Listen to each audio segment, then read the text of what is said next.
Le Grand Matin Sud Radio, 7h-10h, Patrick Roger. Il est 7h40, c'est un grand procès qui est attendu. Assez historique parce que une entreprise ex-française, Lafarge, le cimentier, est jugée pour financement du terrorisme en Syrie. Donc, les anciens cadres répondent de ce financement aujourd'hui parce qu'ils sont restés ouverts en Syrie pendant la guerre civile dans les années 2010. Et les juges estiment qu'il y a eu 3 millions d'euros qui sont allés abonder les caisses d'organisations sanguinaires dont l'État islamique. Je suis avec Philippe Ardouin. Bonjour. Bonjour. Vous avez travaillé chez Lafarge avant cette affaire, je le précise. Vous êtes économiste, vous avez été dirigeant aussi dans d'autres sociétés et vous avez écrit ce livre, l'affaire Lafarge en Syrie et ses guerres de l'ombre. Quand vous dites guerre de l'ombre, c'est que tout n'est pas très clair alors que ça va être jugé aujourd'hui.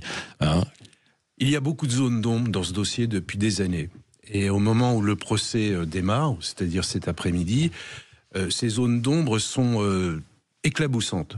On ne voit que ça. Et c'est un peu ce que j'ai essayé de montrer dans cet ouvrage, qui est le résultat d'une enquête assez approfondie que j'ai réalisée pendant plus de 12 mois. Pourquoi ?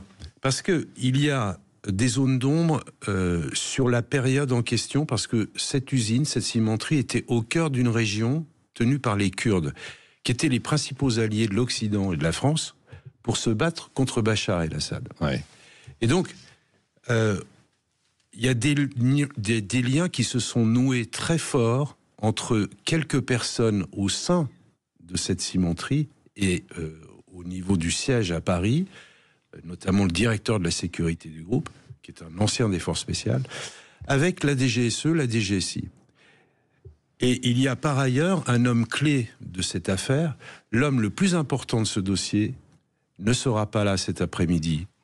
Il n'a jamais été entendu par la justice. C'est le partenaire de Lafarge en Syrie, c'est ça ? Absolument. C'est celui qui était en charge d'organiser toutes les relations avec l'environnement. Un homme d'une famille très proche de Bachar el-Assad, qui est devenu un opposant farouche, qui a été d'ailleurs condamné à mort par Bachar el-Assad et par Daesh, et qui se retrouve à Dubaï et qui entretient des liens avec l'agent de la DGSE sur place. Ouais. Entre 2012 et 2015, et voire après. Et alors pourquoi il n'a jamais été entendu par la justice, selon vous, Philippe Ardouin ? Alors officiellement parce qu'il y a un mandat d'arrêt international qui a été lancé contre lui en novembre 2017. Et donc, à partir de là, cet homme n'avait aucunement l'intention de se rendre à une convocation de la justice française à Paris, puisqu'il savait qu'il allait repartir avec les menottes immédiatement. Il y a eu des tentatives d'accord, de négociation, entre le juge français et cet homme qui s'appelle Firas Klass.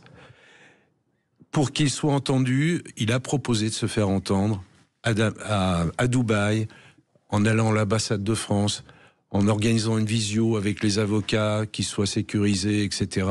Parce que juridiquement, c'était un peu compliqué à organiser. Finalement, le juge n'a pas voulu. Ouais. Donc la question se pose, pourquoi le principal acteur de ce dossier, le seul qui est en mesure de dire si il y a eu des versements, oui ou non, à Daesh. Cet homme-là, qui est l'homme le plus cité du dossier judiciaire, son nom apparaît plus de 500 fois, il n'a jamais été entendu. Oui, alors Philippe Ardouin, et puis il y a autre chose. Il y a beaucoup parce que c'est passionnant. Je vous conseille en fait ce livre parce que c'est un véritable roman d'espionnage sur une affaire bien réelle. Ce que vous dites aussi, ce qu'explique le patron de Lafarge, c'est que c'était une forme de raquette. Ils étaient là-bas, ils étaient un peu bloqués. Alors vrai ou pas vrai, on entendra ça justement au procès. Mais vous dites aussi que le patron de Lafarge n'a jamais pu rencontrer le juge d'instruction. C'est ça ? Oui, et pour quelle raison, là aussi c'est sidérant. C'est-à-dire qu'il y a eu 2 juges d'instruction dans cette affaire. Il y a eu un premier juge qui s'appelle Charlotte Bilger, qui est très connu comme juge antiterroriste. Et ensuite, il y a eu un autre juge qui s'appelle le juge Aubertin. Et ce juge-là a pris le dossier au moment où on a commencé à voir qu'il y avait des ramifications et des liens très forts entre les services français et ce dossier de Lafarge en Syrie. Et du coup, il y avait énormément d'informations nouvelles qui sont apparues et Bruno Lafont a demandé à plusieurs reprises de rencontrer le juge. Ce juge n'a jamais voulu le rencontrer. Donc en fait, c'est un procès qui va commencer sur la base d'un dossier d'instruction où l'homme le plus important du dossier n'a jamais été entendu. Un des accusés mis en accusation qui a souhaité à plusieurs reprises rencontrer le juge, qui a demandé à plusieurs reprises qu'il y ait des témoins essentiels qui soient entendus du Quai d'Orsay, de la DGSE, de la DGSI. Tout ça est passé à l'as. Ouais. Bon, on en saura peut-être un peu plus pendant ce procès.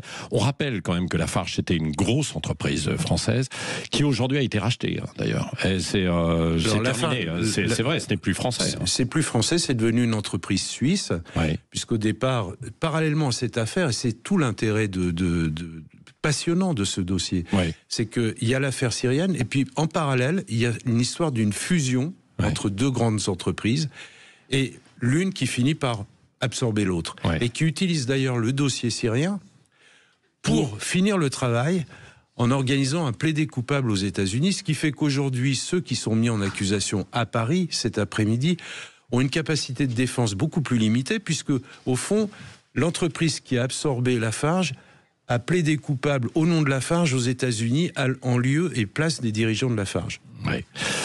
Bon, écoutez, on va suivre ça, ce procès qui s'ouvre cet après-midi. Ça doit durer combien de temps ? Jusqu'au 16 décembre. Jusqu'au 16 décembre, avec probablement peut-être des rebondissements. Et en tout cas, si vous voulez en savoir plus, je vous conseille ce livre que je vous montre pour ceux qui nous suivent en vidéo, l'affaire Lafarge en Syrie et ses guerres de l'ombre, avec vous, Philippe Ardouin. Merci d'être passé ce matin au micro Sud Radio. Bonne journée.